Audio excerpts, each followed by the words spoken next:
Hello everyone, welcome back to my YouTube channel. हम कर रहे थे एसएससी जीडी 2025 के लिए जीएस प्रैक्टिस सेट और आज है जीएस प्रैक्टिस सेट नंबर 16 का हैंड रिटन नोट्स की फॉर्म में रिवीजन, जो हमारे आने वाले एसएससी जीडी एग्ज़ाम जो फरवरी में शुरू हो रहा है उसके लिए काफ़ी इंपॉर्टेंट होगा।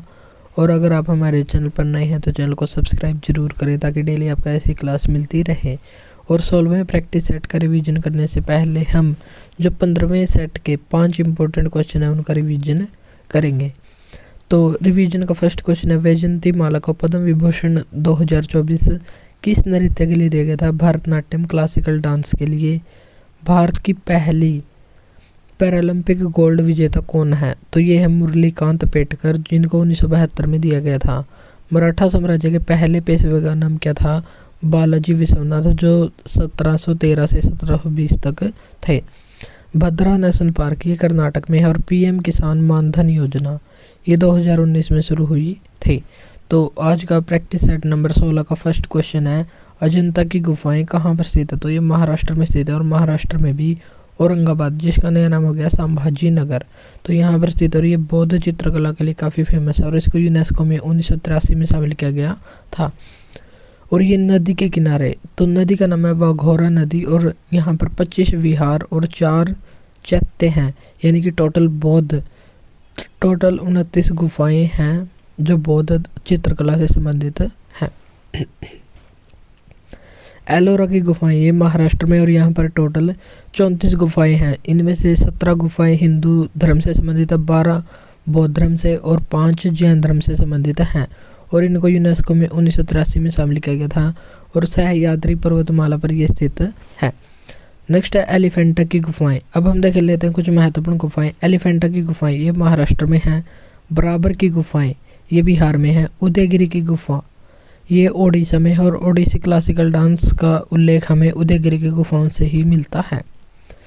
बोर्रा गुफा ये आंध्र प्रदेश में है। जोगीमारा गुफा ये छत्तीसगढ़ में है। ताबो गुफा हिमाचल प्रदेश में। वराहा गुफा ये है तमिलनाडु राज्य में। बादामी की गुफा ये कर्नाटक राज्य में है। और बाघ गुफा या टाइगर केव ये मध्य प्रदेश में है। और मध्य प्रदेश के रायसेन जिले में है एक भीमबेटका की गुफा, जिसको यूनेस्को में सन 2003 में शामिल किया गया था। सेकंड क्वेश्चन है, सप्तक में कितने सुर होते हैं? तो इसमें 7 सुर होते हैं, सा रे गा मा पा धा नी। और सप्तक कितने प्रकार का होता है? तो सप्तक होता है 3 प्रकार का, लेकिन इसमें सुर होते हैं 7। और ये 3 प्रकार होते हैं, मंद्र, मध्य और तार। थर्ड क्वेश्चन है, खजुराहो मंदिर का निर्माण किसने करवाया था? तो ये चंदेल शासकों के द्वारा करवाया गया था। और ये छतरपुर जिला मध्य प्रदेश में स्थित है। और इसको यूनेस्को में 1986 में शामिल किया गया था। और इसमें मंदिरों की संख्या पहले 85 होती थी, लेकिन उसमें से कुछ नष्ट हो गए और वर्तमान में मंदिरों की संख्या रह गई है 25। और ये हिंदू और जैन समुदाय के मंदिर हैं। तो हिंदू और जैन समुदाय से संबंधित मंदिर हैं। और कुछ फेमस मंदिर है, जैसे कंदरिया महादेव मंदिर, इसका निर्माण करवाया था राजा धंग देव के द्वारा। लक्ष्मण मंदिर इसका निर्माण करवाया था यशोवर्मन ने। 64 योगिनी मंदिर ये पुराने संसद भवन का डिज़ाइन इसी पर आधारित है। चतुर्भुज मंदिर इसका निर्माण करवाया था यशोवर्मन ने। और ये विष्णु देवता को समर्पित है। विश्वनाथ मंदिर इसका निर्माण करवाया था धंग देव के द्वारा। गणेश चतुर्थी में गणपति विसर्जन कितने दिन के बाद होता है? तो गणेश चतुर्थी कब होती है? तो ये भाद्रपद महीने में शुक्ल पक्ष की चतुर्थी को होती है। और 10 दिन के बाद गणपति विसर्जन होता है। और इसकी शुरुआत 1894 में बाल गंगाधर तिलक के द्वारा की गई थी।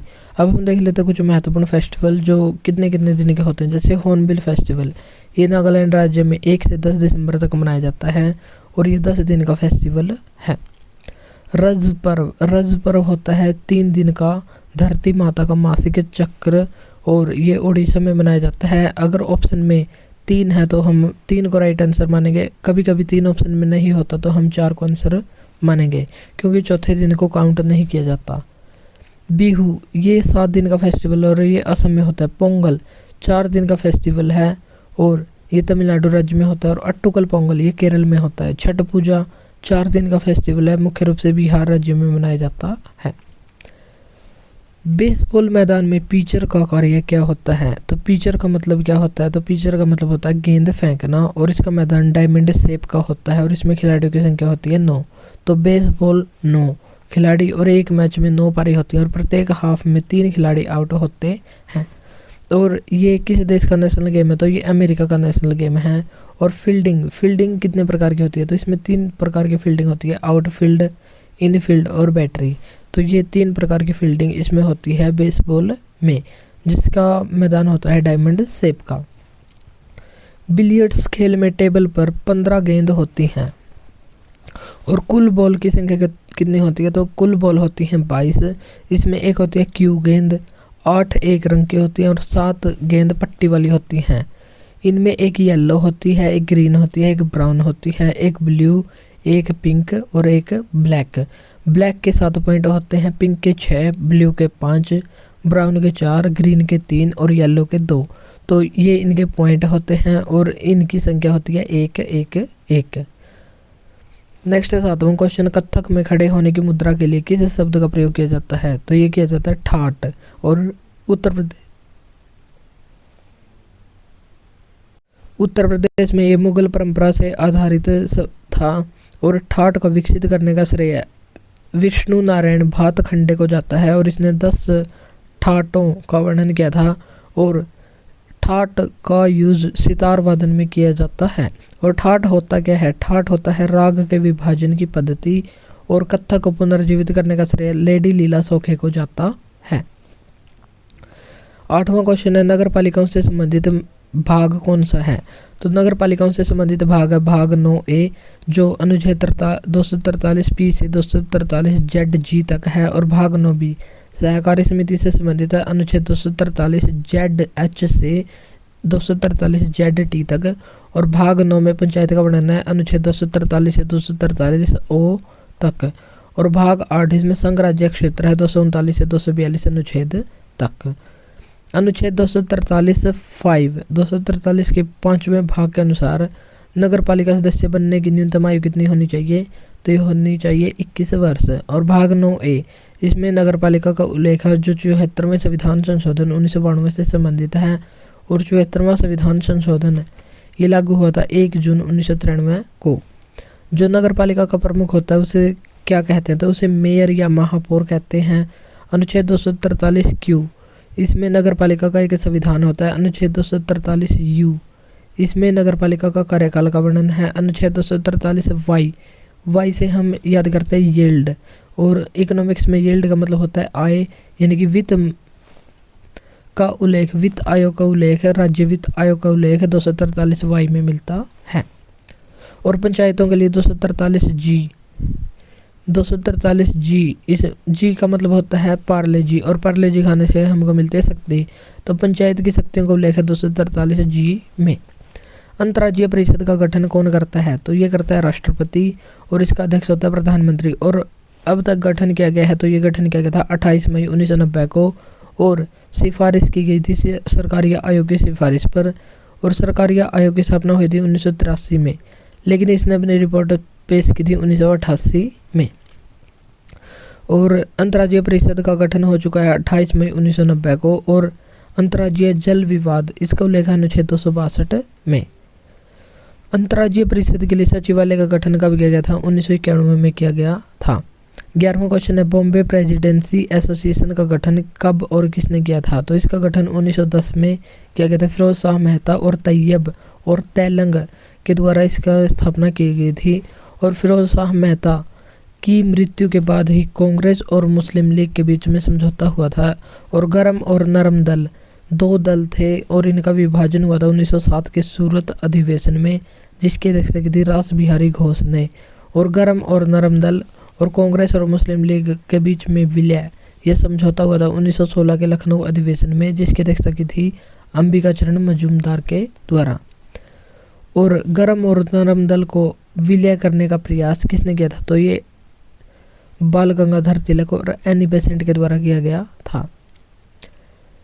इंडियन एसोसिएशन इसकी स्थापना हुई थी 1876 में सुरेंद्रनाथ बनर्जी और आनंद मोहन बोस के द्वारा। और इसका विलय इंडियन नेशनल कांग्रेस में हो गया था।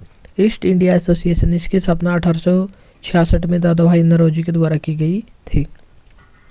अब हम देख लेते हैं कांग्रेस से संबंधित कुछ महत्वपूर्ण बातें और महत्वपूर्ण अधिवेशन।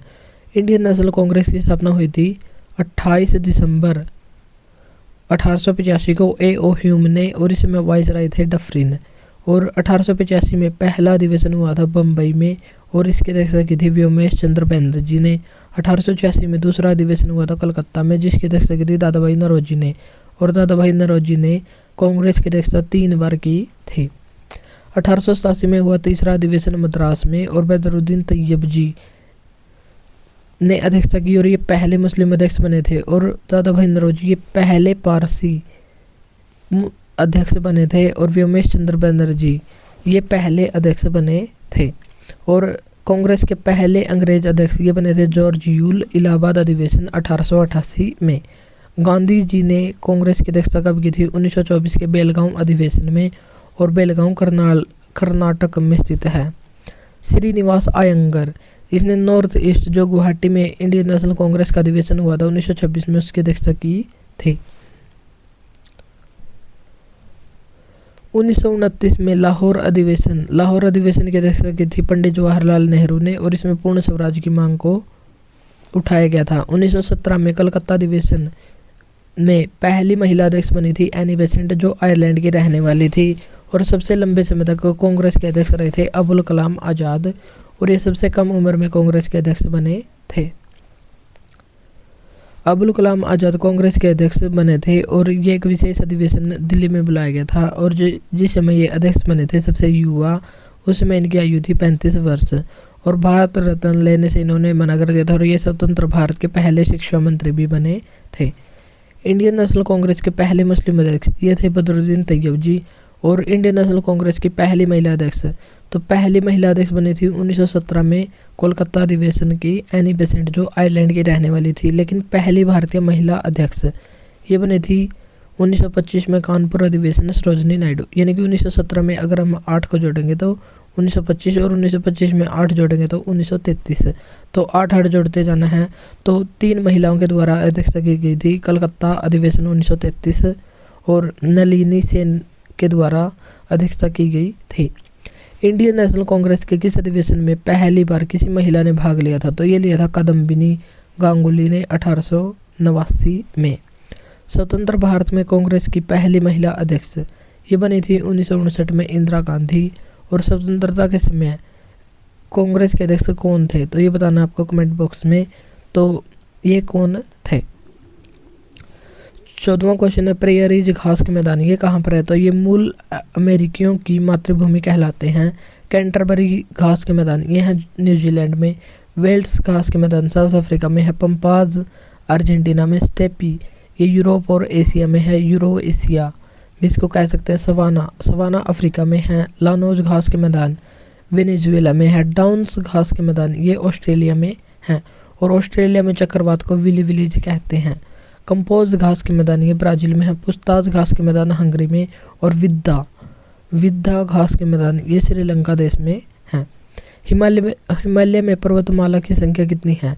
तो हिमालय में 3 प्रकार की पर्वतमाला मिलती है। पहली का नाम है हिमाद्री, जिसकी औसत ऊंचाई है 6000 मीटर, और इसे महान या आंतरिक हिमालय कहते हैं। दूसरी है हिमाचल, जिसे लघु हिमालय कहते हैं, जिसकी औसत ऊंचाई है 4000 मीटर।